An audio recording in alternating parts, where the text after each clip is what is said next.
Hello everyone, welcome to RB good ideas. इस video में मैं आपके लिए 3 बड़ी गुड न्यूज़ लेकर आया हूं। ये तीनों न्यूज़ बड़ी ज़बरदस्त हैं। आप में से जो स्टूडेंट्स 2021 का बोर्ड एग्ज़ाम देंगे उनके लिए ये न्यूज़ और ये वीडियो बहुत इम्पॉर्टेंट है। इसलिए पूरा वीडियो देखिएगा और कुछ भी मिस नहीं कीजिएगा। और चैनल को सब्सक्राइब करना बिल्कुल भी मत भूलिएगा, क्योंकि यहाँ पर क्लास 9 से क्लास 12 तक स्टडी मटेरियल्स के साथ साथ लेटेस्ट सीबीएसई न्यूज़ आपको मिलती रहती है। तो चलिए हम लोग न्यूज़ पर डिस्कशन शुरू करते हैं। आज से 3 या 4 दिन पहले सीबीएसई की जनरल बॉडी मीटिंग हुई। उस मीटिंग में कई मुद्दों पर चर्चा हुई और कुछ डिस्कशंस भी लिए गए। ये सारी चर्चाएं और निर्णय स्टूडेंट्स के पक्ष में हैं, बिल्कुल उनको इससे फ़ायदा हो रहा है। जनरल बॉडी मीटिंग में ये फैसला लिया गया कि अगर किसी स्टूडेंट की कोई एग्जामिनेशन कॉपी या आंसर शीट रास्ते में भुला गई, मिस हो गई या कॉपी को कोई नुकसान हुआ तो उस पेपर पर highest marks in the best of 3 subjects के आधार पर मार्क्स दिए जाएंगे। इसको इस तरह से समझिए कि आपको मैथ में 65 मार्क्स आए, साइंस में 75 मार्क्स आए और सोशल स्टडी में 60 मार्क्स आए, तो साइंस का मार्क्स आपका बेस्ट ऑफ 3 सब्जेक्ट्स का मार्क्स हुआ।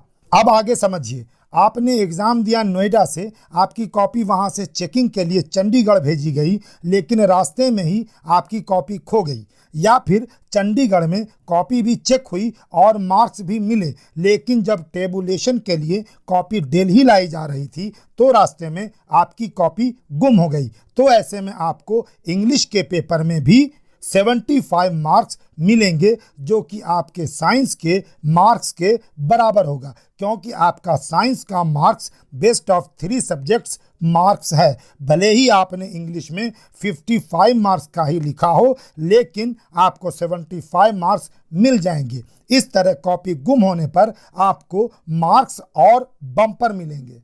अब जो दूसरा डिसीजन सीबीएसई की जीबीएम में लिया गया, उसका इम्पैक्ट 2020-21 सेशन के स्टूडेंट्स पर बहुत गहरा पड़ने वाला है। 2021 के बोर्ड एग्जाम के लिए कोर्स मटेरियल को 33% तक कम करने की बात हो रही है। इसके लिए सीबीएसई एनसीईआरटी से पहले बातचीत करेगा, कंसल्ट करेगा और फिर फाइनल डिसीजन लेगा। सीबीएसई अलग संस्था है और एनसीईआरटी अलग संस्था है। एनसीईआरटी बुक्स, चैप्टर और स्टडी मटेरियल तैयार करता है, जबकि सीबीएसई एग्ज़ाम लेता है और सेशन मैनेज करता है। इसलिए सीबीएसई एनसीईआरटी से कंसल्ट करके 2021 बोर्ड एग्ज़ाम के लिए सिलेबस को 33% तक कम करेगा। लेकिन अभी ये बात क्लियर नहीं हुई है कि ये जो 33% सिलेबस रिड्यूस किया जाएगा, उससे ओनली बोर्ड एग्जाम में क्वेश्चंस नहीं पूछे जाएंगे या फिर प्रोजेक्ट और एक्टिविटीज़ भी नहीं करनी पड़ेंगी। पहले ये बात चल रही थी कि सिलेबस छोटा होगा और उससे एग्ज़ाम में क्वेश्चंस भी नहीं पूछे जाएंगे, लेकिन उन टॉपिक्स पर प्रोजेक्ट और असाइनमेंट करने ही होंगे। लेकिन क्या अब ऐसा होने वाला है कि काटे गए टॉपिक से प्रोजेक्ट और असाइनमेंट भी नहीं करने पड़ेंगे? अभी ये बात क्लियर नहीं है। क्लास 9, क्लास 10, क्लास 11 और क्लास 12 के सिलेबस को 33% रिड्यूस किया जाएगा। बहुत जल्द ये रिड्यूस्ड सिलेबस रिलीज़ किया जाने वाला है।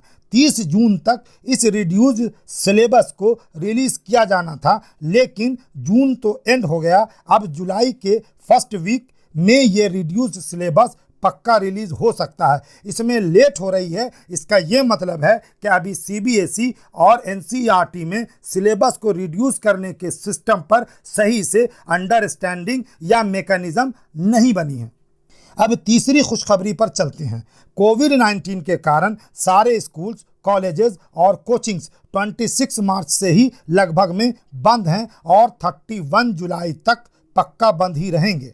पढ़ाई स्टार्ट भी नहीं हुई और लगभग 4 महीने स्टूडेंट्स के यूं ही बेकार जाएंगे।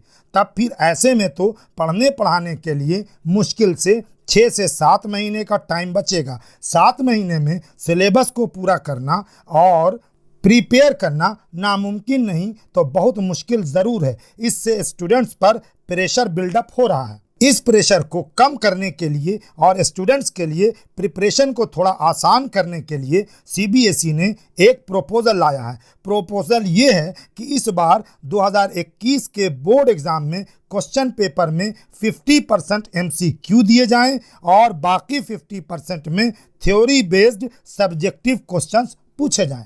जैसे कि साइंस का क्लास 10 का पेपर 80 मार्क्स का होता है, 2021 के बोर्ड एग्जाम में 40 मार्क्स के MCQ पूछे जाएं और 40 मार्क्स के थ्योरी बेस्ड सब्जेक्टिव क्वेश्चंस पूछे जाएं। ये कोई नया अरेंजमेंट नहीं होगा, इस तरह का सिस्टम कई स्टेट बोर्ड्स में अभी भी चल रहा है।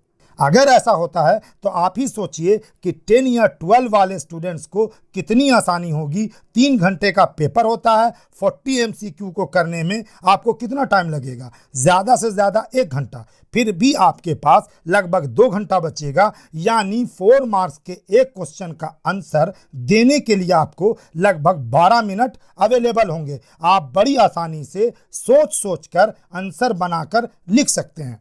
लेकिन MCQ का लेवल क्या होगा ये देखने की बात होगी, क्योंकि ये सारे MCQs कंसेप्ट बेस्ड होंगे, यानी आपका कंसेप्ट अच्छा है और आपने रेगुलर तरीके से पढ़ाई की है तो आप आंसर दे पाएंगे, वरना आंसर रॉन्ग जाएगा। अगर आप ये समझ लेते हैं कि MCQ इजी होंगे या फिर तुक्का मार के काम चलेगा तो आप बहुत बड़ी गलती करेंगे, क्योंकि MCQ हलवा नहीं होते। 50% MCQ के बारे में अभी डिटेल्स बहुत जल्द आने वाली हैं, बस 1-2 दिन वेट और कर लीजिए।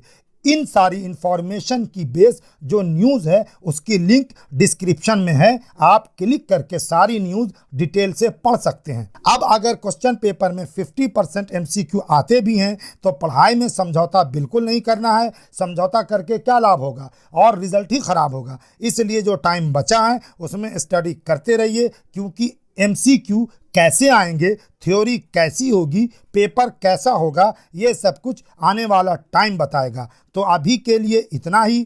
Thank you, take care and good bye.